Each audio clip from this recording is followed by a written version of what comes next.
Hi hello നമസ്കാരം അസ്സാം വലൈക്കും welcome back to Afsa's world. ഇന്നത്തെ എൻ്റെ വീഡിയോയിൽ നോമ്പ് കാലമായതുകൊണ്ട് തന്നെ വളരെ ഈസി ആയിട്ട് സിമ്പിളായിട്ട് ഹെൽത്തി ആയിട്ട് വീട്ടിൽ ചെയ്യാൻ പറ്റിയ 2 റെസിപ്പിയും അതുപോലെ കുറച്ച് ടിപ്സുകളും ഒക്കെ ഞാൻ പറയുന്നുണ്ട് കേട്ടോ. അപ്പോൾ എന്താണ് എങ്ങനെയൊക്കെയാണ് അതൊക്കെ ചെയ്യുന്നതെന്ന് നോക്കിയാലോ. വീഡിയോ സ്കിപ്പ് ചെയ്യാതെ മുഴുവനായിട്ടൊന്ന് കണ്ടു നോക്കുക. എന്തായാലും ഉപകാരപ്പെടും. ഒട്ടും തന്നെ സമയം കളയേണ്ട, നമുക്ക് വീഡിയോയിലേക്ക് പോകാം. ഇന്ന് ആദ്യമായിട്ട് ഞാൻ കാണിക്കുന്നത് നോമ്പൊക്കെ ആയിട്ട് നമുക്ക് സ്റ്റോർ ചെയ്ത് വെക്കാൻ പറ്റിയ ഇഫ്താർ സ്നാക്കിൻ്റെ റെസിപ്പി. അതും വളരെ സിമ്പിളായിട്ട് നമുക്ക് കുറഞ്ഞ ഇൻഗ്രീഡിയൻസ് കൊണ്ട് ചെയ്തെടുക്കാനും പറ്റും. അപ്പോൾ ഒരാഴ്ചയ്ക്കോളമൊക്കെ നമുക്ക് സ്റ്റോർ ചെയ്ത് വെക്കാനും പറ്റും കേട്ടോ. അതിനായിട്ട് നമുക്ക് മെയിനായിട്ട് വേണ്ടിയിട്ടുള്ളത് ബോൺലെസ് ചിക്കനും ഒരു 4-5 ബ്രെഡ് സ്ലൈസസുമാണ് കേട്ടോ. ആദ്യം തന്നെ ഞാൻ ബ്രെഡ് സ്ലൈസസ് മിക്സിയുടെ ചെറിയ ജാറിലേക്ക് ചെറിയ കഷ്ണങ്ങളായിട്ട് ഇട്ട് കൊടുക്കുന്നുണ്ട്. അതിലേക്ക് ഒരു തണ്ട് കറിവേപ്പിലയും മല്ലിയിലയും ചേർത്ത് നന്നായിട്ട് പൊടിച്ചെടുക്കുന്നുണ്ട്. വെള്ളമൊന്നും ഒഴിക്കാതെയാണ് ഞാൻ പൊടിച്ചെടുത്ത് മാറ്റി വയ്ക്കുന്നത്. ഇനി മിക്സിയുടെ മറ്റൊരു ജാറിലേക്ക് ഞാൻ ഒരു 2 സ്ലൈസ് ബ്രെഡുകളും ഒരു സവാളയും ഒരു പച്ചമുളകും കുറച്ച് മല്ലിയിലയും വീട്ടിലുണ്ടാക്കിയ അല്പം ഗാർലിക് പൗഡറും കുരുമുളക് പൊടിയും മഞ്ഞൾപ്പൊടിയും അല്പം ഗരം മസാലയും ചേർത്ത് വെള്ളം ചേർക്കാതെ നന്നായിട്ട് പേസ്റ്റാക്കി എടുക്കാം. ഇതുപോലെ ആക്കിയെടുത്തതിന് ശേഷം നമുക്ക് നേരത്തെ തയ്യാറാക്കി വെച്ചിട്ടുള്ള മിൻസ്ഡ് ചിക്കൻ, അതായത് ബോൺലെസ് ചിക്കൻ, ഞാൻ ആദ്യം തന്നെ മിക്സിയുടെ ജാറിലിട്ടൊന്ന് അരച്ചെടുത്തിട്ടുണ്ട് കേട്ടോ. അപ്പോൾ അതും ഈ ഒരു അരപ്പും കൂടി ചേർത്ത് നന്നായിട്ടൊന്ന് കുഴച്ചെടുക്കാം. ആവശ്യത്തിന് ഉപ്പ് നോക്കിയിട്ട് ചേർക്കാൻ മറക്കരുത്. ഇനി ഇത് ചെറിയ ഉരുളകളാക്കിയിട്ട് ഇതുപോലെ ഒന്ന് ഉരുട്ടിയെടുക്കാം. അതിനുള്ളിലേക്ക് വേണമെങ്കിൽ നമുക്ക് ചീസിൻ്റെ ഒരു ക്യൂബ് അല്ലെങ്കിൽ ഷ്രെഡഡ് ചീസ് ആയാലും കുറച്ച് അതിലേക്ക് ഇട്ട് കൊടുത്തിട്ട് ഒന്ന് ബോളാക്കി എടുക്കാം. ഇനി ചീസ് താല്പര്യമില്ലാത്തവർക്ക് അത് ഒഴിവാക്കാവുന്നതാണ്. ഇനി എല്ലാം തന്നെ ഞാൻ ബോളുകളാക്കിയിട്ട് മാറ്റിയിട്ടുണ്ട് കേട്ടോ. ഇനി ഇത് നമുക്കൊന്ന് കോട്ട് ചെയ്തെടുക്കണം. മുട്ടയുടെ ഒന്നും ആവശ്യമില്ല. നമുക്ക് നേരത്തെ തയ്യാറാക്കി വെച്ചിട്ടുള്ള ആ ഒരു ബ്രെഡ് ക്രംസ് ഉണ്ടല്ലോ, അതായത് മല്ലിയിലയും കറിവേപ്പിലയൊക്കെ ചേർത്തിട്ട് ഒന്ന് പൊടിച്ച് വെച്ചിട്ടുള്ളത്, ആ ഒരു പൊടിയിലേക്ക് മുക്കി കൊടുത്ത് ഒരു 3-4 പ്രാവശ്യം അതൊന്ന് കോട്ട് ചെയ്തെടുക്കാം. ഇത്രയേ ഉള്ളൂ പണി. ഇത് നേരിട്ട് പൊരിക്കാനാണെന്നുണ്ടെങ്കിൽ ഒരു അല്പനേരം നമുക്കൊന്ന് ഫ്രിഡ്ജിൽ വെച്ചൊന്ന് സെറ്റാവാൻ വേണ്ടിയിട്ട് വെക്കണം കേട്ടോ. അല്ലാത്ത പക്ഷം നമുക്കിത് ഫ്രീസറിലേക്ക് വെച്ചിട്ട് നമുക്ക് ഒരാഴ്ച വരെയൊക്കെ കേടാകാതെ സൂക്ഷിച്ച് ആവശ്യത്തിനടുത്ത് വറുത്തെടുക്കാവുന്നതാണ്. എന്നാൽ വേണ്ടാത്തവർക്ക് എയർ ഫ്രയറിലായാലും ഒരു 180 ഡിഗ്രിയിൽ ഒരു 10 മിനിറ്റ്സ് ഒന്ന് വെച്ച് കഴിഞ്ഞിട്ടുണ്ടെങ്കിൽ ഗ്രീൻ ചീസി കബാബ് ബോൾ റെഡിയായി കിട്ടുന്നതാണ്. അടുത്തതായിട്ട് വീട്ടിലുള്ള കുറഞ്ഞ ചേരുവകളിൽ നമുക്ക് പെട്ടെന്ന് ഉണ്ടാക്കിയെടുക്കാൻ പറ്റിയ ഒരു റിഫ്രഷിങ് ഡ്രിങ്കാണ് കേട്ടോ.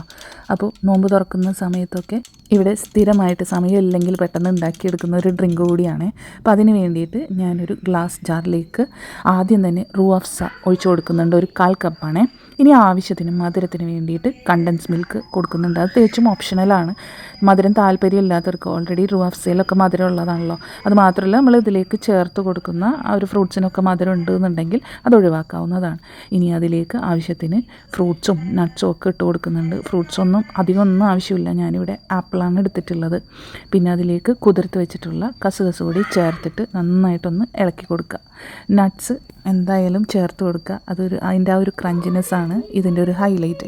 ഇനി അതിലേക്ക് ഒരു 3 കപ്പ് ചിൽഡ് പാൽ ഒഴിച്ച് കൊടുക്കുന്നുണ്ട്. പിന്നെ കുറച്ച് ഐസ് ക്യൂബ് കൂടി ചേർത്ത് നന്നായിട്ട് ഇളക്കി യോജിപ്പിച്ച് ഒരു ഗ്ലാസ്സിലാക്കിയിട്ട് നോമ്പ് തുറക്കുന്ന സമയത്ത് കുടിക്കുകയാണെന്നുണ്ടെങ്കിൽ വയറും മനസ്സും നിറയും മാത്രമല്ല നല്ല റിഫ്രഷിങ് ആയിരിക്കുകയും ചെയ്യും കേട്ടോ. ട്രൈ ചെയ്ത് നോക്കിയിട്ട് ഫീഡ്ബാക്ക് പറയാൻ മറക്കണ്ട കേട്ടോ. ഇനി അടുത്തതായിട്ട് കാണിക്കുന്നത് ഭയങ്കര സിമ്പിളായിട്ട് ഉണ്ടാക്കാൻ പറ്റും. അത് ഇഫ്താറിന് മാത്രമല്ല, സുഹൂറിനായാലും ഇതൊരു ബൗൾ കുടിക്കുകയാണെന്നുണ്ടെങ്കിൽ വയറ് നിറഞ്ഞിരിക്കുകയും ചെയ്യും. ദിവസം മുഴുവനും വിശക്കാതെ തന്നെ നമുക്ക് ഉന്മേഷത്തോടെ ഫ്രഷ് ആയിട്ട് ഇരിക്കാനും പറ്റും. ഭയങ്കര ഹെൽത്തി ആയിട്ടുള്ളൊരു സംഭവം തന്നെയാണ് കേട്ടോ. അപ്പോൾ അതിന് വേണ്ടിയിട്ട് ഒരുപാട് എണ്ണയൊന്നും വേണ്ട.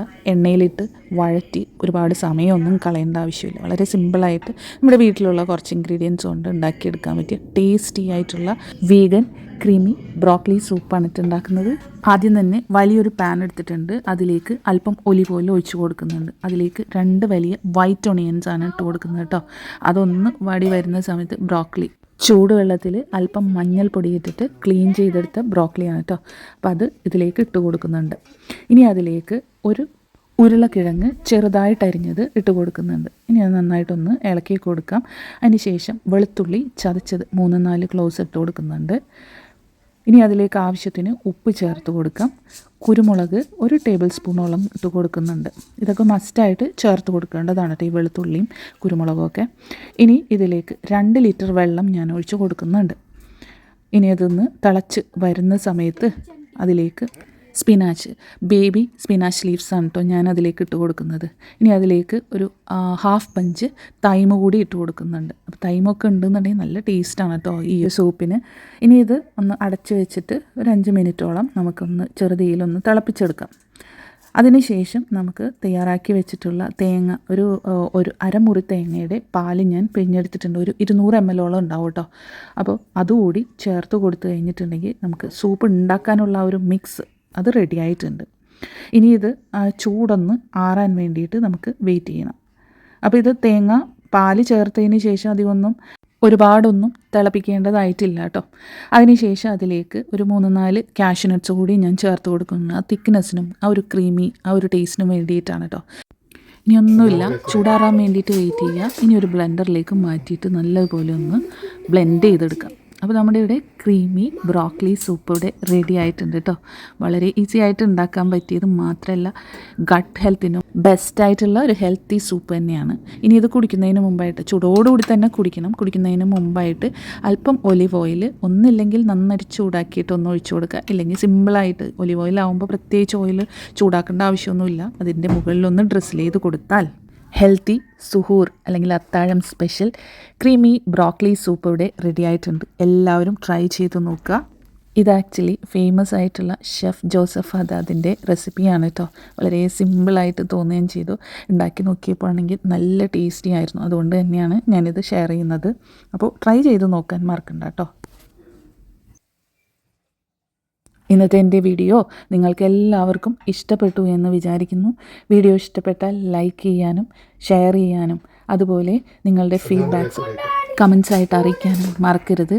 ഇനി സബ്സ്ക്രൈബ് ചെയ്യാതെ ഏതെങ്കിലും കൂട്ടുകാർ കാണുന്നുണ്ടെങ്കിൽ ഒന്ന് സബ്സ്ക്രൈബ് ചെയ്ത് കൂടി സപ്പോർട്ട് ചെയ്യാൻ മറക്കില്ല കേട്ടോ. തൊട്ടടുത്തുള്ള ബെല്ലൈക്കൺ ഓൾ എന്നുള്ളത് എനേബിൾ ചെയ്താൽ ഞാൻ ഇനിയിടുന്ന വീഡിയോസ് നിങ്ങൾക്ക് അപ്പോൾ തന്നെ നോട്ടിഫിക്കേഷൻസ് ആയിട്ട് കിട്ടുന്നതായിരിക്കും. അപ്പോൾ ഇൻഷാ അല്ലാഹ് മറ്റൊരു വീഡിയോ ആയിട്ട് വരുന്നത് വരേക്കും എല്ലാ കൂട്ടുകാർക്കും താങ്ക് യു ഫോർ വാച്ചിങ്. അതുപോലെ ഇതിലുള്ള റെസിപ്പീസ് നിങ്ങൾക്ക് ഇഷ്ടമാവുകയാണെന്നുണ്ടെങ്കിൽ തീർച്ചയായിട്ടും നിങ്ങളുടെ ഫ്രണ്ട്സിലേക്കൊക്കെ ഒന്ന് ഷെയർ ചെയ്ത് കൊടുക്കുക. ഫുഡൊക്കെ ഇഷ്ടപ്പെടുന്ന അല്ലെങ്കിൽ ഇതുപോലുള്ള ഹെൽത്തി സൂപ്പുകളൊക്കെ ട്രൈ ചെയ്യാൻ താല്പര്യമുള്ള ഒത്തിരി ഉപകാരപ്പെടുന്ന ഒരു വീഡിയോ തന്നെയായിരിക്കും കേട്ടോ. അപ്പോൾ മറക്കണ്ട, ഷെയർ ചെയ്ത് കൊടുക്കുക, സേവ് ചെയ്ത് വയ്ക്കുക, ട്രൈ ചെയ്ത് നോക്കുക. എന്തായാലും ഫീഡ്ബാക്ക്സ് അറിയിക്കാൻ മറക്കരുത്. മറ്റൊരു വീഡിയോ ആയിട്ട് കാണുന്നത് വരേക്കും എല്ലാ കൂട്ടുകാർക്കും താങ്ക് യു ഫോർ വാച്ചിങ്. ഈ ഒരു സൂപ്പ് ഞങ്ങൾ വീട്ടിലുള്ള എല്ലാവരും കൂടി ചേർന്ന് ഉണ്ടാക്കിയിട്ടുള്ളതെന്നാണ് കേട്ടോ. അപ്പോൾ ഒരാൾ പാചകം ചെയ്യുന്നു, ഒരാൾ വീഡിയോ എടുക്കുന്നു, ഒരാൾ റെസിപ്പി പറഞ്ഞു തരുന്നു. മോനാണ് റെസിപ്പി പറഞ്ഞു തരുന്നത്. അങ്ങനെ വീട്ടിലുള്ള എല്ലാവരും ഒത്തൊരുമിച്ചുണ്ടാക്കിയ കുറച്ച് സ്നേഹമൊക്കെ ആഡ് ചെയ്തിട്ടുള്ള ഷെഫ് ജോസഫ് ഹദാദിൻ്റെ റെസിപ്പി.